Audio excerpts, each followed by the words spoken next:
Beyond Brussels. Hello, I'm Ali Elwell, and this is a special episode of The Scene here at Beyond Brussels. I'm here with Lois McLatchie. Hi, Ali. Hello. So I'm a woman who wears many hats. I don't just do the podcast or study. I also do the publicity for the Netflix series The Crown. And it was so wonderful to be able to combine all my worlds. So, Lois, why don't you give us a bit of a taste? Oh, I had such a great experience on this episode. I got to sit down with Vanessa Kirby, who plays Princess Margaret on The Crown, and we were in London at the Victoria and Albert Museum, which is one of my favourite venues in the world. And we were there because I was organising a costume talk panel and exhibit with Vanessa and our Series 2 costume designer, Jane Petrie, which was fantastic, but it was also super chaotic.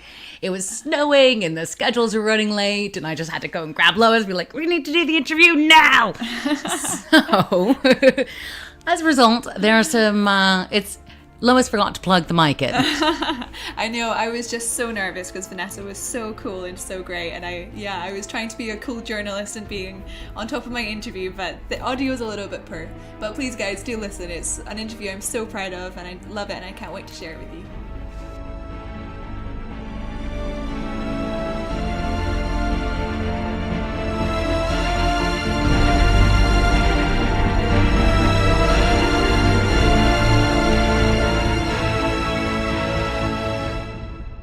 Okay guys, so welcome back to The Scene. This episode I'm joined with definitely my most exciting interview yet. This is Vanessa Kirby, most famously known I think at the moment for playing Princess Margaret on The Crown. So Vanessa, Princess Margaret, Mission Impossible, and now an interview with Beyond Brussels. Wow, it's such a successful year for you. Just to top it off. Absolutely. And I think that success definitely translated into tonight's event. It was sold out in I think 2 hours, something crazy like that. Really popular. Everyone wanted to come and hear about the Crown and see the outfits there. And it was in this glorious V&A museum in London, one of my favourite venues. So why don't you tell our listeners, what were we doing here tonight? Well, we were doing a Q&A with Jane Petrie, the costume designer, and showing clips of the Crown and discussing the journey to building a character and then continuing that journey as they grow up and the evolution of not just what they look like, what they wear aesthetically, but also the sort of psychological truth behind why a person that we are creating makes, hopefully somewhat believably makes decisions about the expression of who they are through the things that they wear. So, very long-winded answer. No, that was perfect. And as Princess Margaret, you really got to develop that character in your own person. And we got to see you wear a full range of different 50s and 60s styles. Was there an outfit that meant the most to you when you look back? God, there were so many now looking back. Like when we started wearing trousers for the first time in season 1 was really exciting. Mm-hmm. And we found these kind of 50s shapes, and it was definitely not the sort of thing that Elizabeth was wearing. So everything always in contrast to her sister was a big theme for us. Mm-hmm. But you know what? There's a costume which we discussed in the Q&A tonight, which was second half of episode 4 of season 2 when she goes to Tony's flat and she's wearing this little skirt and this little lace thing. It wasn't the most extravagant of all the costumes I wore, whether it be the anniversary dress or the ambassador's ball dress or the wedding dress.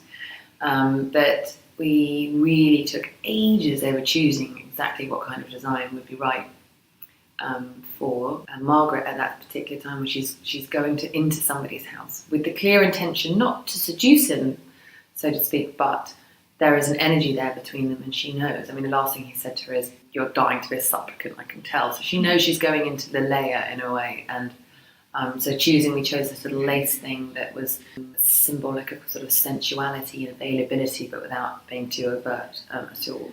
But that felt modern. Also felt very aware of the fact that she was entering into the 60s world outside the palace, going behind the doors of London society, and so that's why we found that really cool mohair coat with that orange and green.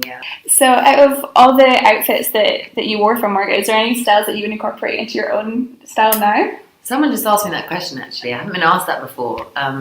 You know what? I mean, I definitely don't dress like Margaret. Obviously, it's very of the period, but I have definitely learned so much about clothes, things that I really had no idea about before, and about lines and shapes and a lot about what kind of suits my body more than I ever would have been aware of before. And also really the appreciation of clothes. And she was somebody that cared so much, and I definitely don't. And so it was a really interesting learning experience for me, becoming somebody who really did have lots of fittings for the things that they wore and made adjustments to tiny buttons here and there, or the waistline slightly different, and that altered the entire outfit completely. And learning those things was really cool, and I definitely had an appreciation for designers and kind of the artistry behind clothes. Yeah, for me, watching The Crown, it was as if the fashion was its own character. Like, it's told as much as a story as anyone did verbally. I think for me that really stood out in the Jackie Kennedy Elizabeth standoff. But also I remember seeing it's Margaret in one of the later episodes when you see her for the first time when she's married to Tony, and she's wearing these trousers and high-waisted trousers, and I think she had a headband on as well, and it was so modern, and just in the juxtaposition to Elizabeth, it just really spoke volumes.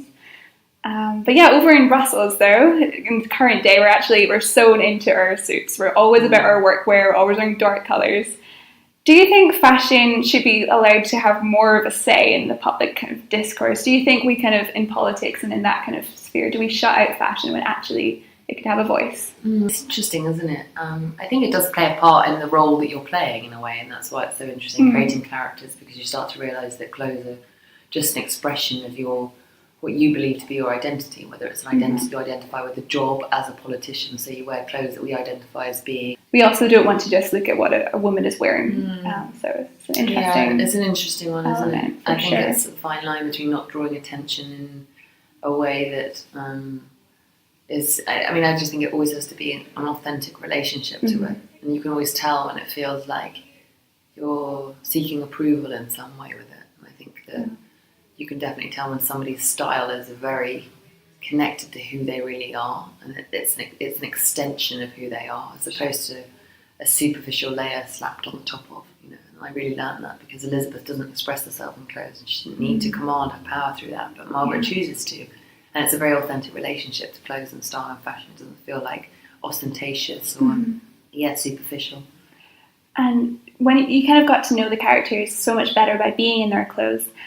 Looking at the monarchy today, when you were playing the character, did you kind of see more of what the monarchy symbolises and why they're important to have? Obviously, a lot of other countries don't have monarchies and would reject having a monarchy, but did you see a different kind of side of why they exist? Yeah, I definitely did. I was a little bit indifferent, to be honest, before starting on the series. But I just ended up having a huge amount of empathy for them as human beings. And I think we're all really proud of being in something, and Peter's so clever for writing about people in very extreme circumstances. There's a handful in the world that are in the royal family or have ever been, and so to get inside the psychology of that family that's living in a really unusual set of circumstances and has just as many struggles and problems and marital problems and sibling rivalry and all the things that make us human. So yeah, I have a huge amount of respect for them, and I'm very glad that I dissolved my judgments on them.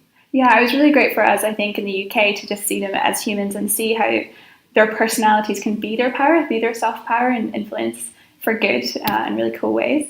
Talking of kind of influence and for good in really cool ways, I hear you're involved in a project called War Child. Do you want to talk a little bit of that just to finish up, things we can look out for example? War Child, I just feel totally honoured actually to be working with, because they're just the best people. I mean, they humble me every day.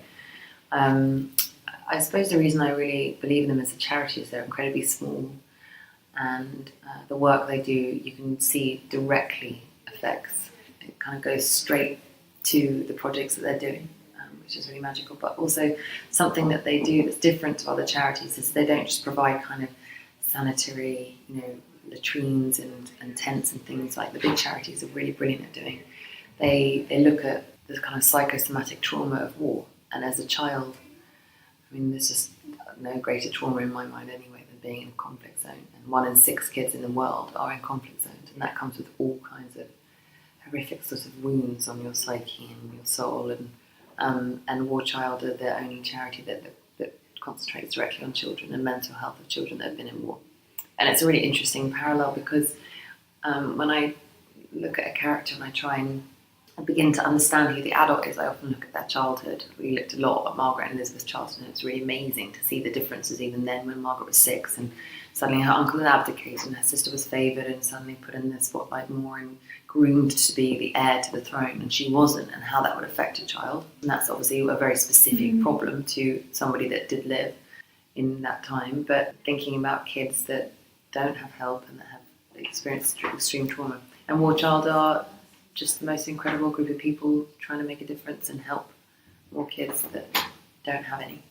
So yeah, I'm very lucky, and it makes me feel like putting on a silly wig and a silly accent every day compared to what these guys are doing every day. Yeah, probably humbles me really. No, but it's great that you're using your influence to be involved in such a cool thing.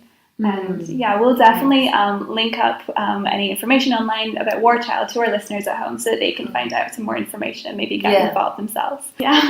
Well, thank you so much, Vanessa. It's been such a pleasure to talk to you. Listeners will be back for more of The Scene soon. Thank you. Thank you, Lois. That was such a great interview, and I loved how passionate she spoke about War Child. I loved it too. I loved how she used her influence, her celebrity, to shine a light on such a small but important group. But also, it's not just about that for her. It's also, there's a very emotional connection for her as to why War Child is where she wanted to use that influence. Yeah, I love the connection that she made between children all over the world being affected by what happens to them when they grow up. Well, thanks again, Lois. For more information about War Child or to listen to any of our other episodes, please go to www.beyondbrusselspod.com. And I would be a terrible publicist if I also didn't say that The Crown Season 1 and 2 are available for streaming now on Netflix. Thanks, Lois. Thank you. See you next time.